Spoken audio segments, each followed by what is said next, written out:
Welcome back, everyone. We have an important topic to chat about today, summer learning loss. It's a common problem that many families face this time of year. When children are out for summer break, their minds aren't being stimulated as much as they are when they're in school. So joining us this morning to share more is school counselor Dana Sheridan. She's from the Village School. We're so happy to have you here today. Thank you. Thanks for having me. Such an important topic. Absolutely. I'm a parent. I know everyone, a lot of folks in Houston can relate. We're here in the summer break, but we know that this can impact kiddos, right? So tell us about summer learning loss and how this affects our children. Yeah, well, it affects every age. I mean, especially the elementary age, but it's just basically a regression of skills, you know, not only academic, but social skills as well, because summer's long. We have over 10 weeks now, so some kids have even longer.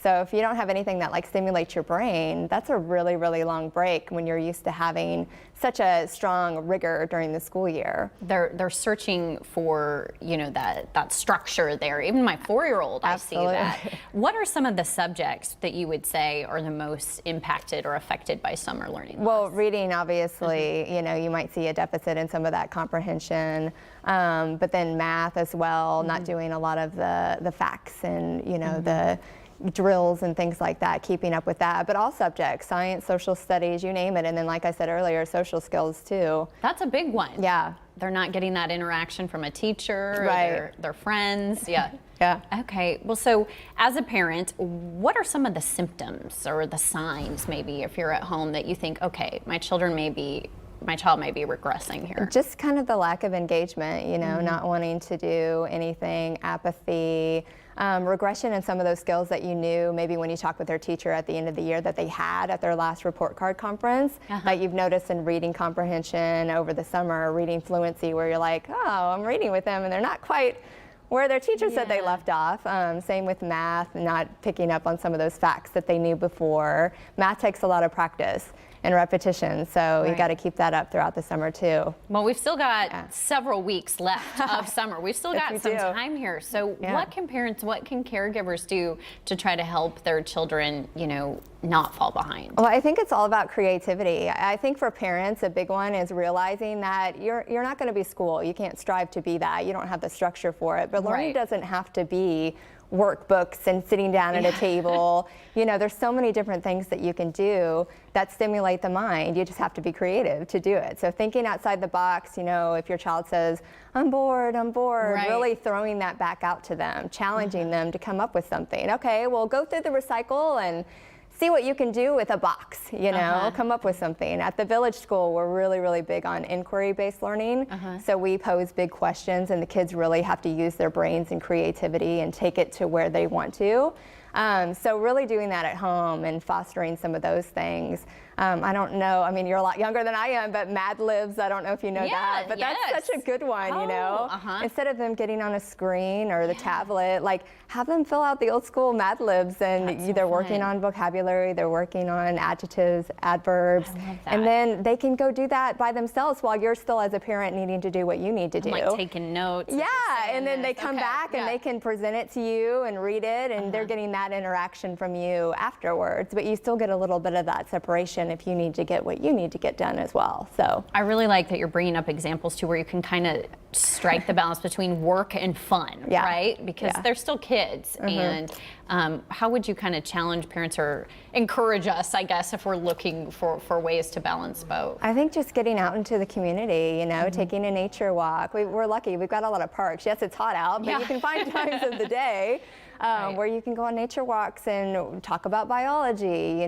You can go on educational field trips, traveling, just any of those little things. They're learning. They're not in a workbook, but they're learning everything as they observe. So museums, we have a lot of museums in Houston. So just, again, being creative, thinking outside the box, and having them come up with what they're going to occupy their time with. I think is important. Would you suggest this is something, that we plan out in advance, or do you see where the day leads you? I think it's kind of a catch-22. I think you need to have some things planned. You need to have some structure, but not every day. I mean, boredom is great.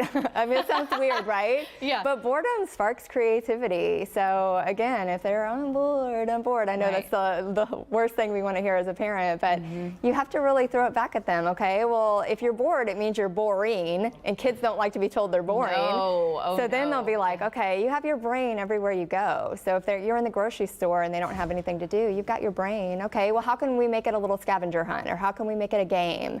There's so many. You can work on math in the grocery store.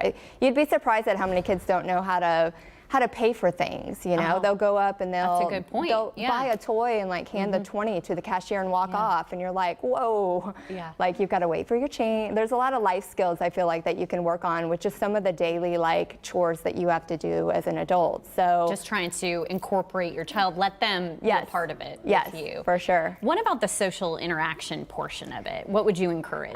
Just a lot of play dates and a lot of role playing and things like that. If you can't have another human, I think movies are really great outlets. So having that remote control where you can be watching a scene and pause it and really go through, what do you think they were thinking? How were they feeling when that happened? What would you do differently? So really scripting a part of that as well. But getting them out. If they don't have a friend to go to the park with, you take them. We offer a lot of summer camps at the Village School. I know next you have Houston Public Library, which is doing some great summer programming. So there's a lot of things free of charge that are out there for your kids to socially interact, for sure. We are so lucky that we have so much available to us in the Houston area. But it's a big challenge and a good thing to be mindful of for parents and guardians. For us, we are an international school as well, so we have the cultural aspect where we have kids that come from all over the world, and during the summer they'll go back home to their home country. So that's hard too, because then they're coming back in August and they're having to get used to being in the USA or Houston and transition. So you're picking that back up of this is the way that we do it here, which is very different.